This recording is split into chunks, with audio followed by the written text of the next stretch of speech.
Hey, everybody. Welcome to this episode of Think Business Exclusives, Getting to the Soul of Business. This series is a limited series that I am doing with just people who are making a difference in the world. And we're getting a little bit deeper than typical episodes of Think Business. And I'm honored to interview today's guest, Joshua Greene. Joshua, it's a pleasure to be connected with you through our mutual friend, Paul Kasheri. I'm grateful for that introduction. And I'm grateful to be talking about what we're talking about today. We're going to be talking a lot about you and your most recent book and a lot of the other things that you have done. Your most recent book, The Unbelievable True Story. It's called Unstoppable. Siggy Wilzig's astonishing journey from Auschwitz survivor and penniless immigrant to Wall Street legend. We're going to talk a lot about that book. I want to give a quick kind of review on you. You're a popular lecturer on Holocaust history and an author whose biographies have sold more than 500,000 copies worldwide. We'll get into a lot of other elements of you. But I'm really drawn to ask the question on how does someone become drawn to write about the Holocaust and the people in the Holocaust, because that is not easy writing. I would imagine it's not easy research. And what in your soul attracts you to that period of life? Right. Yeah, you're asking a lot on a first date. So come on back. There's different levels of answering that question. The first level is that I was teaching philosophy in yoga studios for many years. That's my background, is the devotional culture of India called Bhakti, the devotional yoga tradition. And people would come up to me and say, you're such a spiritual guy. How do you reconcile your purposeful vision of the universe with what happened in Europe 70, 75 years ago? How do you do that? And I didn't have a very good answer. My grandmother was one of two who survived in her family of about 20 from Poland. But it wasn't part of my upbringing. I didn't think about it that much. We didn't talk about it ever. So I didn't really have an answer to that question. And my wife's late father, Alan Fortunoff, endowed the Yale University Holocaust Video Archive.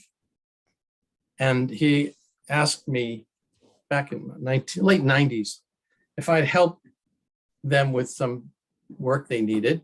I had a background in film. And that kind of got me started. What I discovered there was that video testimony is an important balance to paper documentation. Uh-huh. It is said that papers don't bleed. The video testimony of survivors is the most effective, the most powerful way of bringing those of us who were not there inside the experience of those who were, and it can be transformative. That's the most reasonable answer I think. Yeah, I want to dive into something that you said. You have this this deep spiritual piece of your DNA, of your soul, your teaching, and somebody asked you a question, you did have the answer. And so a lot of times I think people, if they don't have the answer, they'll look-ish maybe for it. But you really dove in. And so what was it about not having the answer to these questions, right? Because you could have easily said, I don't know, you know what, maybe do some research and let me know. Right. Give me a call when you figure this out. Give me a call when you figure it out, because I'll say, I think most of the people who listen know that I am Jewish. I do have family that were Holocaust survivors. So this is very near and dear to my heart. And, but I am curious, what drove you even on a deeper level to continually chisel away at this answer? Yeah. My good fortune was to have been raised by a mother who was a very progressive thinker, someone who was, you might say, liberated before that was chic, and who really wanted me to have a good education. So she sent me to an ethical culture school here in New York in the Bronx. There's a school called Fieldston. Ethical culture you might describe as a non-theistic religion. It's a belief in humanity. It's a belief in the potential for humans to reach higher stages of evolution in thinking and compassion and behavior in the world. And yet the history of the world is really quite different. The history of the world is not a history of compassion. And in particular, Holocaust is a failure of the human condition. And because I had always been encouraged to think big and to dig deep, it puzzled me. I didn't know what to make of that. And I think in some indirect way, it might have led to me at the age of 19 moving into a Hindu ashram and living 13 years in a kind of monastic environment, which really set me on a course for the rest of my life. Yeah. In fact, George Harrison and I studied with the same yoga teacher, and I wrote a biography of George as a thank you for his encouragement. And that was a big part of my early life. I want to talk about that George Harrison piece that you wrote, but I want to dive into, before we go there, and your 13-year journey. Tell me about your mom. But I'd like you to touch on is, we all have, I think, my mom was not only a great friend and a mother, but a huge mentor, and moms are just different than dads. They plant different seeds. And so, tell me about your mom and the influence she had then and the influence she had in hindsight. Yeah. She died last October, a year ago. I'm sorry. This month. Thank you. She was 95 and did not have one regret in her body. She was thrilled with her life. And when she passed away, I had arranged, it was just the two of us. I was at her apartment when she passed away. And there was a recording of nature sounds, birds and a kind of babbling brook and gentle rainfall. On another CD player, I had mantras, Sanskrit mantras, chants going. And around her neck, I put a mala, a tulsi mala, sacred beads, and sprinkled some Ganges water on her head.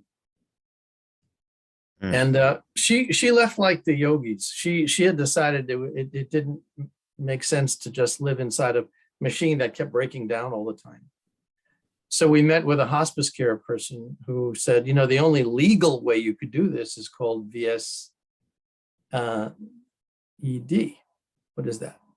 Voluntary stopping of eating and drinking. As soon as she heard that, her eyes got big. That was it. That meeting with that hospice person was on Monday, and she was gone on Sunday. She stopped eating and drinking and went into what I can only describe as a kind of samadhi state. Yeah. It was a beautiful thing to see. That sounds beautiful. It sounds so sacred. Yeah. Yes, it was. Yeah. It was in India, they would call it an auspicious passage. That's beautiful. So how does a Jewish kid from the Bronx end up with such intense, in-depth spiritualness like you have?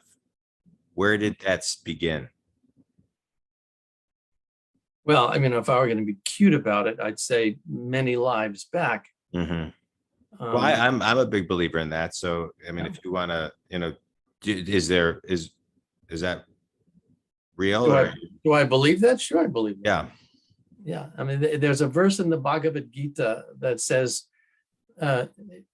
those who pursue their yogic practice, their spiritual discipline, to a particular point in one lifetime, but who don't complete that course for whatever reason, it stops up, they're detoured, they become disenchanted, whatever reason. In their next birth, they pick up, if you make a 50% progress on your path this life, and your next life, you'll start at 51%. It's never lost. So there was some acknowledgement of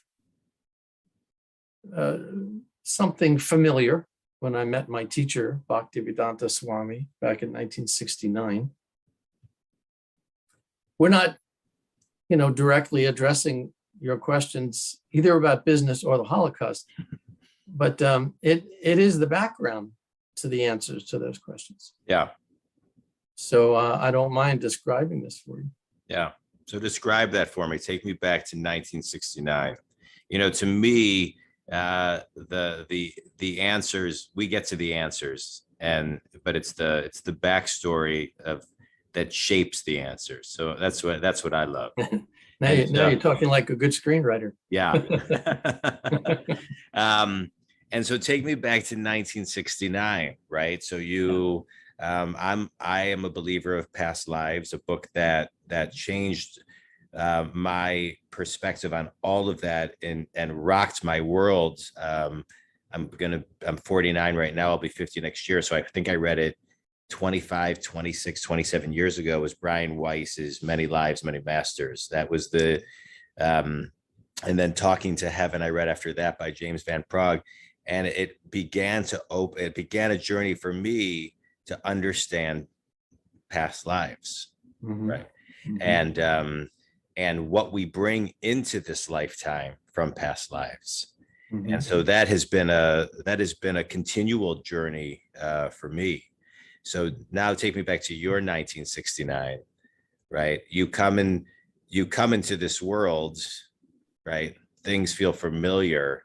And now 1969 comes and the seed has been replanted. Take me there. Take me from there. Well, I was studying literature at the Sorbonne in Paris. And on the Christmas break in 69, I went to London, the holiday break. Someone had said, why don't you go visit the Krishna ashram? There's a beautiful temple. So I did. It was off Oxford Street, beautiful building with a lovely altar and deities of Radha and Krishna. I mean, it was exquisite. And they were serving a vegetarian lunch, so I sat down. They asked me about myself. It was a group of maybe 12 or 15 young men and women in robes and face, traditional tilak face marking. And I said, I'm a student in Paris. And I play organ in a student band. As soon as I said that, their eyes got big. So, whoa, come with us. So we scurry up the stairs. They throw me into their Volkswagen minibus, which was the most dangerous vehicle that's ever been allowed on the streets. And we start rocking and rolling down Oxford Street. And I say, where are we going? They say, you'll see. We show up. They open the van door, and there's an elegant street. I look at a street sign. It says Savile Row. And we're looking at a door with a number 3 on it. Anyone from my era, the post-war baby era, knew that 3 Savile Row was Beatles headquarters. I'm thinking, okay, what's going on here? We walk in the door, go downstairs, and it's the Apple Studios recording room. And there's George Harrison standing there. And they talk to him a little bit, and he walks over and says, so I understand you play organ. So he hands me a harmonium with this little Indian hand-pumped keyboard instrument. And he says, just play along. They were recording an album of Indian devotional music. So I'm sitting away, picking up on the melody and jamming on this harmonium. I'm thinking to myself, okay, if I stay with these people, I get God and the Beatles. So, not okay, bad. I'm in. And I ended up staying in ashrams for 13 years. And then came back. I was 32. I lost that whole decade. Whatever happened in the 70s, Bruce Springsteen, I have no idea. Came back and went looking for work and found work in a children's film studio. So I got my feet into the film business, doing documentary films, working with children's picture books and making animated films for them. I love that. Then segued into documentaries when I married, and as I mentioned, my father-in-law introduced me to the Yale Holocaust Video Archive, and then started writing biographies of survivors. So that's kind of a bit of the linear trajectory. Yeah. Yeah, no, that's amazing. When you were in the ashram, you said, "Oh, I've got the Beatles and I've God," right? Tell me about your relationship with God during that time. Well, the Beatles and God were very often confused for one another back in those days. Yeah. I didn't have a relationship with God. I was raised in a very agnostic, secular, home. I mean, my mom was fantastic. She was my best friend. I liked your description of your relationship with your mom. This was a being who came into the world and who played this role to perfection. Yeah. And now that being has moved on. And whether in a woman's body or man's body, I have no idea. But that person, I wish Godspeed. Did a great job with me. Since you believe in, oh, sorry, go ahead. Well, no, I mean, bottom line is it was the 60s, 69, 70, and the world was just in a state of turmoil, and young people were looking for all kinds of alternative paths. And so moving into an ashram, chanting on beads, becoming vegetarian, all that stuff really wasn't such a stretch. Yeah. And it wasn't about God. I mean, to this day, I don't consider myself religious. I'm not a religious person. God, I find dangerous. Krishna and the notion of bhakti and the idea of consciousness as having a personal dimension, I'm all over that. Yeah, let's talk about that. Yeah, let's talk about consciousness. I'm a big believer that, the same level of consciousness that gets you to where you are cannot get you to where you want to be. And we're all, I can't say we're all, I know I am, and I think many people are, whether they're conscious of it or not, always looking to grow their level of awareness, their frequency, their vibration, their level of consciousness. And so how have you, tapped into that, and what does raising your consciousness mean to you? And how, and I'm going to ask you a kind of a 3-pronged question, and how do you incorporate that into your books, into your writing? Nice bridge.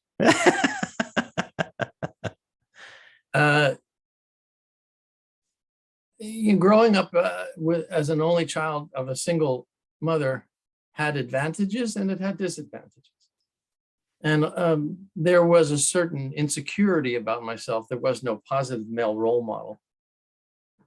And so, I grew up with certain uncertainties about myself. I wasn't quite sure what my worth was or my direction.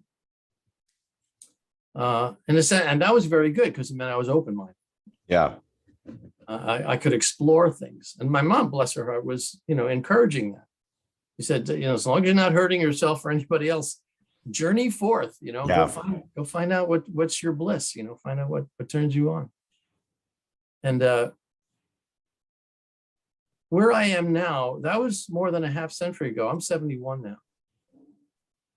Over the course of that time, what I've learned is a life well lived is a life lived in truth, in honesty, with impeccable motive, with greater concern for the well-being of others than for oneself, and with an ability to say, I have my particular covenant with divinity, but that doesn't make me wrong and me right and somebody else wrong. Everyone has their particular path that they're pursuing. Yeah. And that took me a long time to get to that point of not proselytizing. Yeah. Of not wanting to convince somebody of anything.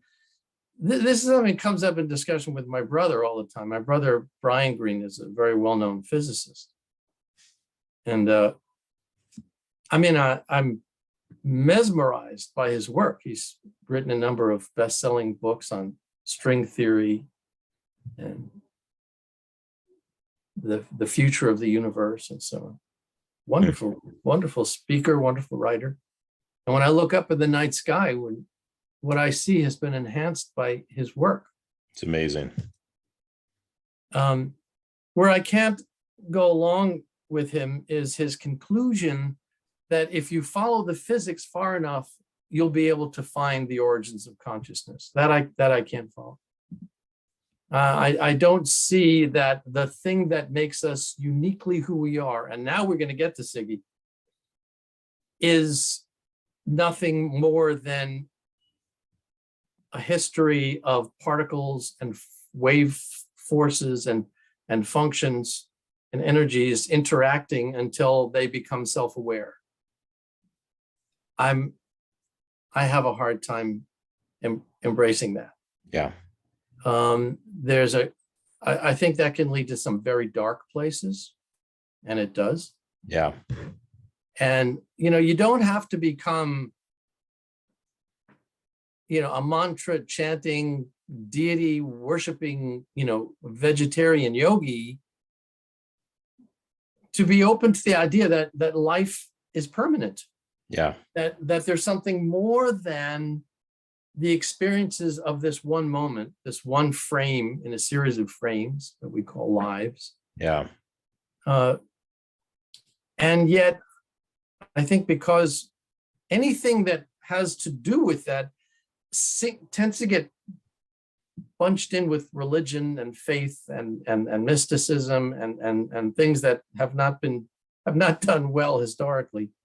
Yeah. Rational people just would prefer the physics particle theory. Yeah. That we're nothing but matter. There is nothing but matter in the universe. And any references to transcendent causes, multiple, many lifetimes, a permanent self that evolves has no place in that. I have a hard time with it. Yeah. No, I hear you on that. Wow. Smart family. So now if you want to ask me why I wrote about Siggy, I'll tell you. Yeah. I want to talk about your books. I have one more question about some of the stuff we just talked about, because as a business coach, I hear from a lot of people who have a difficult time understanding kind of what their worth is. And so you had made a comment that you were trying to figure that out. What was that path like, and when did you figure it out? Over the course of many years of practice, how do you get to nirvana? Practice. Right. That's what my father-in-law says to my kids when we've been to New York with him. Hey kids, how do you get to Carnegie Hall? Practice. Yeah. Chant. It's a slow process. We've been transmigrating a very long time. The conditioning runs deep. Don't expect epiphanies overnight. Yeah. Look, I've been asked to talk about this stuff in workplaces. I've spoken at Microsoft. I've spoken at Bank of New York. I taught at the Zarb School of Business at Hofstra.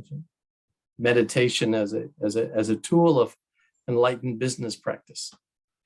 And when I go into workplaces, what I find is people who are terrified to speak up and say what they know, who will not criticize or offer constructive suggestions because they're worried about being marginalized or laughed at, or heaven forbid lose their job, at a time when people are trying so desperately to pay bills and just keep it all together. Yeah. And so, corporations will pay a lot of money for, a guy like me to come in and tell them things that the people around them could have told them if they were just willing to listen and not marginalize people who are willing to speak up. And I find that the people who do well in a work environment are people who have very good self-reflective skills, self-analytical skills, who aren't afraid to say, I don't know. Yeah. Let's find out. Let's find out together. And for myself, I have discovered that that is greatly facilitated by a refreshed vision of myself and who I am. Yeah. You know, that there's a part of me that is not material, if you will. There's a part of me that is not the product of my particulate history. You know, that there are traumas and sadnesses in life, but they don't have to define who we are. So well said. Easy, sometimes hard in the living each day until you get there, but so well said. Yeah. Yeah. All right, let's talk about your books. You've written a ton of them. We're gonna talk about Unstoppable right now, your latest book, but you've written many books for children, entertainment, nonfiction. You've written spiritual books, Swami in the Strange Land, Here Comes the Sun, about George Harrison, Gita Wisdom, for adults, Holocaust History, Witness, Voices from the Holocaust, Justice at, wait, what is it? Dachau. Dachau. Yeah. Sorry. I mean, I know Dachau, but my phonics is horrible. So, and now your latest book, Unstoppable. And so, you know, there's so many different ways that people have and continue to write about the Holocaust. I really would love to know how you landed on writing about Siggy. What got you to him in particular? His was a story that I had not encountered before, even though I've screened maybe 100 or 120 video testimonies by Holocaust survivors and have done biographies of maybe eight or nine. None exuded the joy for life that I found in Siggy. None had the same capacity for not only speaking about the darkness that he had gone through, but channeling that darkness into a tool that could help others. I'll give you some examples. Yeah. First of all, he loved the life so much that he'd gone through 2 years in Auschwitz, forced labor, you know, a dozen selections for death, 2 death marches. He was 88 pounds when the American forces liberated him from Mauthausen. And he came here and just became such a big success. He was a volcano of a guy, 5'5", but a volcano, big explosive personality. He would stand up in the middle of restaurants and start singing and dancing. You know? People would elbow his kids saying, you know, was your father owned the restaurant? And no, he just loves life. When he passed away in 2003, he left behind him an oil and banking empire with more than $4 billion in assets. And he would stop everything. A guy who had no time for anything except work. If he heard that someone was sick or needed help, he heard that the son of one of his bank employees was suicidal. He had his driver take him to the guy's house and sat with the kid all day long, you know, and then told him his stories. He said, look, this is what I went through. You think you've got it bad? Let me tell you about Auschwitz. And you know, the impression that people got was, if he can go through what he went through and come out loving his life so much and taking joy in helping other people and doing what he can to support the state of Israel and Holocaust education and you know, just every day was a celebration of some kind, maybe I can too. So we need role models, you know, character and that kind of positive behavior is in pretty short supply these days. So I thought his life was a story worth telling. Yeah. How can we, as we sit here recording this, it doesn't feel like COVID is still around, but it is. And I think sometimes people are having a hard time today. I hear this from a lot of people that I talk to. I hear this from clients. I hear this from people I interview. They're having a hard time finding joy, right? Finding joy. The Atlantic recently wrote an article. It's called "What If the Thing You're Waiting For Never Arrives." It's basically an article that talks about the play "Waiting for Godot." I think it's Godot. Godot, excuse me. Mhm. Where it's this play about two guys kind of at the side of a road, and getting irritated because what they're waiting for never comes. And it's talking about how the Delta variant in COVID is getting people kind of in that space, and it's hard for them to find joy. And so what would Siggy advise us to do today to find joy in kind of a COVID/post-COVID world? I think the first thing that he might say is, why are you focusing on the sad stuff? Mm-hmm. This wasn't a particular Siggyism. He had a lot of Siggyisms, but he might have said something to the effect of, in a beehive, there's lots of holes, but there's also a lot of honey. Why don't you look for the honey? Yeah. He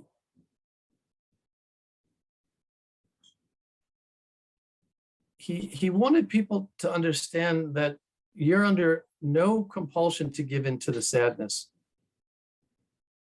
That if you'll just lift your head up off the ground, Mm-hmm. You're going to see sky up there.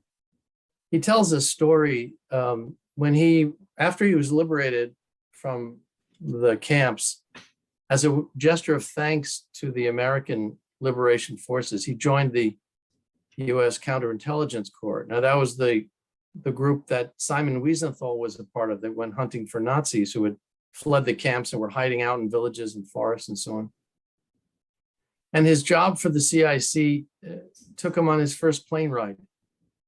And Siggy describes getting on the plane. He was, 20 years old. And it was a rainy, cloudy, dreary day, a miserable day.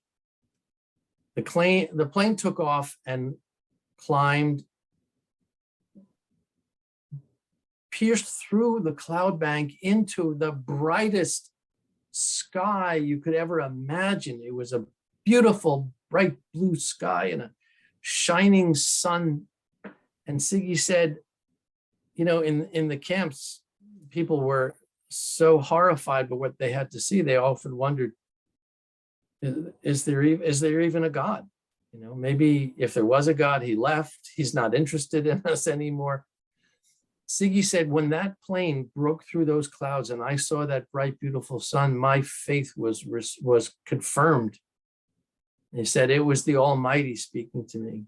And he was saying, don't despair. Sometimes a dark cloud, like Hitler, comes between us, but I'm still here. I am still here. You might tell that story to that sad person you're talking about. That's powerful. He seemed to have such a positive mindset and outlook on things. And I think, it's kind of like there's three types of people in the world. There's people that they think everything happens, to them, which is kind of that victim mentality, for them, which is very ego, and then through them, which is more kind of universal, right? Surrendering to, the energies of the universe. It sounds like he was able to not be a victim, from what I'm hearing from you, that he could really kind of compartmentalize that piece of his life. And now he was, to put it in your words, unstoppable. And so how was he able to stay so joyful, and how did he get back to center when he wasn't? Okay, well, if you just read the story in terms of its basic plot line, it's a success story. It's a hero story. It's a David and Goliath epic story. You've got this little guy, comes out of the worst time in history, bulldozes his way to the top of the mountain, and becomes this fabulous success in banking and oil and gas. Happy story, right? Along with that, simultaneously, there's this subterranean narrative, which is the death story. It's the story of what he came out of. Siggy never shed his nightmares. He had nightmares all his life. Some of them were about what he'd been through, what he'd seen. Some of them were the mind brewing its own poisonous concoctions. He would dream of his own children, seeing his children walking into the crematorium fires. So that never went away. What he managed to do in the Sanskrit terminology, we call pratipaksha bhavana. Means taking something and turning it around. So there's a sadness, turn that around and it becomes an energy, like you're saying, through me. Yeah. An energy that he would channel in a way. So it wasn't that the nightmares lost their horror, but after a while he knew what they were. Mm-hmm. I think the mistake that some people make, I know from teaching in yoga studios, people who take yoga a lot of them make this mistake. They think that yoga is a cure-all, that somehow I'm going to do this and my life's going to go away. It's all going to go away. The journey is not running away. The journey is going deeper inside the experiences of your life with the training, the background that will allow you to confront those challenges more effectively. Yeah. That's enlightenment.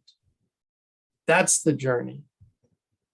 That's the moving toward the fulfillment of our life. It's Joe Campbell's monomyth. It's the search for the Holy Grail. It's the Jason and the Golden Fleece. It's going into the belly of the whale and having to turn that around and come out revitalized. So it's hard to swallow, but those tough moments are, under the right circumstances, handled properly, grist for the mill. They're food for a kind of an unfolding that takes place. Now, please don't misunderstand me. If you're in a abusive partnership, don't think, oh, well, God wants me here because this is what's going to make me grow. Get the heck out of there. Right. Becoming a martyr isn't spiritual, it's stupid. Yeah. So there's a note of objectivity and realism that needs to be kept in mind here. Yeah, well said. But if properly guided, this is where the teacher comes in, the guru, someone who can help you kind of figure it all out. You can get through it. It can be done. And that's why I wanted to tell Siggy's story. Somehow, without chanting mantras or, becoming vegetarian or practicing yoga or whatever, he found that. He found that path out of the forest. And again, not that it ever left him, but he was quite a guy. Yeah. What's his legacy today to those who knew him, or to even those who didn't know him? Oh, that's an easy question to answer. Teach the Holocaust, study the Holocaust. Don't forget the Holocaust. As soon as you do, you open the door to all kinds of horrors returning to visit us again. You remember the footage from January 6th? Of course. The insurrectionists with T-shirts that said Camp Auschwitz. Horrible. This isn't ancient history. This is front page news, this stuff. the anger and the hatred and the fear that have precipitated the tragedies that we've seen over the last few years come about because of an uncertainty over the things we don't understand. It's a really big moment in history right now to practice yogic breathing, you know, just like, let's chill out, you know, let's bring the fever down, you know, and start talking again. Siggy was good for that. He was good for getting people talking. What did he teach you personally? That I could go back into this arena and not have to be afraid of it. I was done with the Holocaust. I did too many documentary films, too many books. I didn't want that anymore. The George Harrison biography, I was running around the house with my chin on the ground, and my wife says to me, "You got to find something else to write about." I said, "Like what?" So she says, "Well, you always have nice things to say about George. Why don't you write a book about him?" So I did. And that made me feel better. Yeah.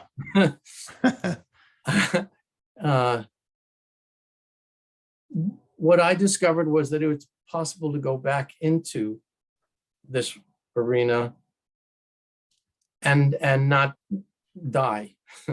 Yeah. Yeah. It's amazing. Tell me about the name of the book. You know, I always love a good name. And so, you know, how you kind of sum something up, you know, in just a word, right? And, you know, tell me about the name.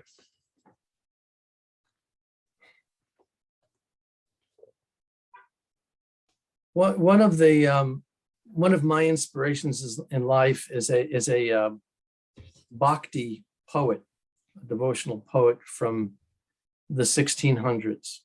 His name was Rupa Goswami. Rupa Goswami in his poetry describes love. And he says, if all the evidence says this has to stop now, but you can't, and you move forward and it grows deeper and richer, that's love. So it's working against all of the elements. It's going the extra distance. Yeah. Tell me, you know, this book got you back into the arena, but when you finished chapter 26, and you wrote your last word and you sent the manuscript, the transcript to the editor, the publisher, etc. What was it like finishing this piece of art?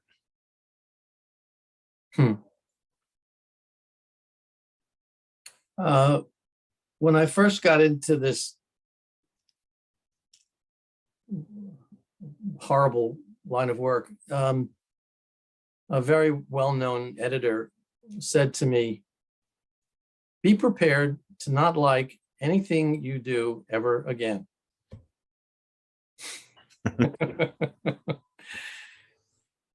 I think an artist, an honest artist, or anyone working in any particular creative capacity, generally looks at the defects in what they've done. Of course, the irony in it is that most people never see those defects. They don't even know they're there. We can be our own harshest critics. So I sent it in and then immediately thought it wasn't ready to send in. And true to form, it went through a lot of revisions even after it was set in galleys. You know, you find things, how did I miss that? How did I miss that? I missed that. But in general, I was happy because the intent was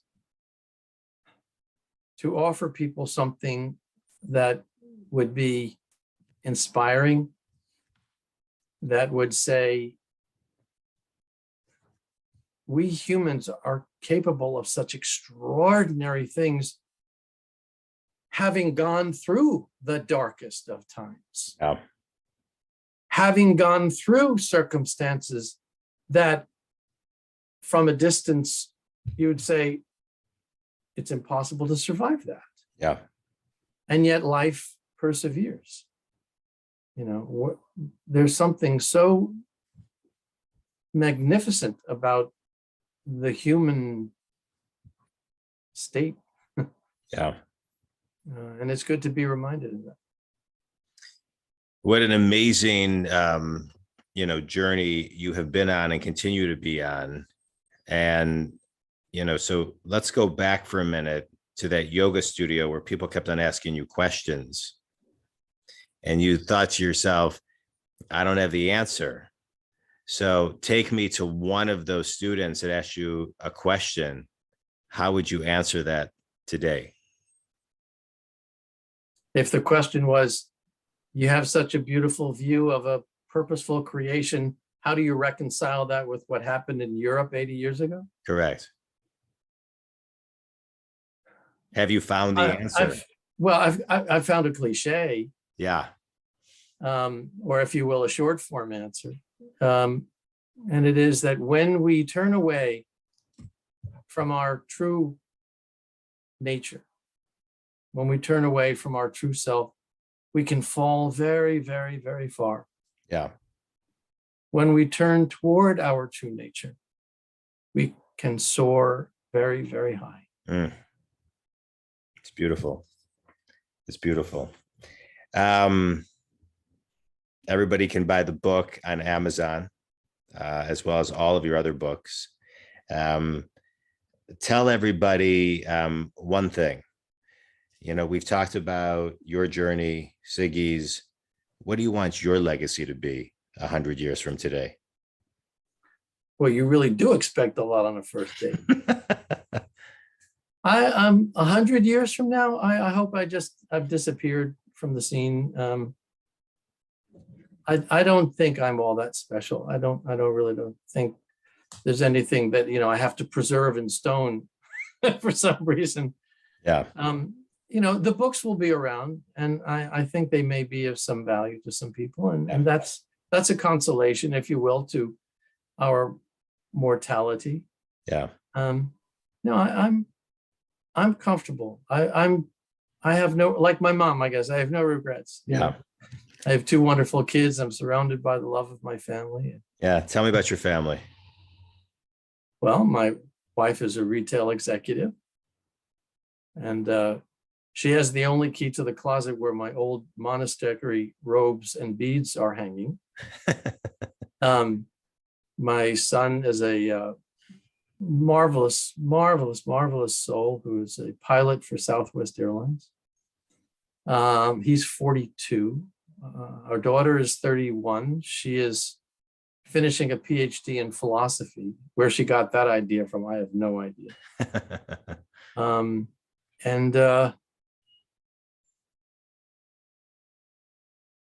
the flowers outside my window in the spring are beautiful, and I don't know what else I can tell you. Yeah, you can answer this last question for me. What's your favorite book behind you, minus your own? That question, which comes up a lot, is A River in Motion. It depends on the mood. It depends. It's like asking what kind of music do you like. Depends what you're doing. Yeah. I mean, I like jazz. I like blues. I love classical. It depends on what's going on. Depends on the day. I get it. What do you do for fun? Dance. I'm not a good dancer, but I enjoy it. Good. And what else? Take walks with my dear wife. Nice. And have conversations with nice people like you. Well, thanks. I've loved this conversation. I think you, Joshua, define humility, which I think is a characteristic that is not seen enough, right today, especially with social media and things of that nature. And I appreciate you sharing your journey, and I appreciate you doing soulful work, because this work is tough work to dive into the arena and dive into the stories, and dive into the heartache and the horror, and somehow find the sunshine in it, so people can never forget, and also find empowerment in it. To me, it is absolutely spectacular. I am very grateful and appreciative for meeting you, for you taking time to talk to me and my um, Think Business community. And I think, I would end this talk, you know, many, many, many years ago. I've always evolved my career based on fulfillment. And I was at a point in my life where I needed to start my own business. And I was really, really nervous to do it, the business that I have now. And so my business coach at the time, who was just an amazing human being, he passed away a few years ago. He introduced me to an attorney, and I went to just go talk to this attorney as a mentor, not any legal type stuff. And as I was leaving, I think the first time, and he was, and as I was leaving, I can visualize myself like going to the door, and he said, "Hey, John, I have one more thing to tell you. If you do nothing, you'll regret it for the rest of your life." And so in that moment was the moment I made my decision, because I never wanted to look back with regret. So the energy of your mom and is that such sage advice to be able to, I think people have a very difficult time making decisions in life. And so to make a decision where you can maybe fast forward and then look at your life in hindsight, to make decisions and move with no regrets, is a beautiful gift. She gave everybody that resonated from her and from you, and reinforces it for me. So what's her name? Adele. Adele. Thank you, Adele. And thank you, Joshua. I appreciate your time. And to the Think community, if you go to Joshua M. Greene, JOSHUAMGREENE.info. You can see all of Joshua's books, all of his films, everything. We'll also have everything in the show notes. And thank you so much. I'm very grateful. Thank you.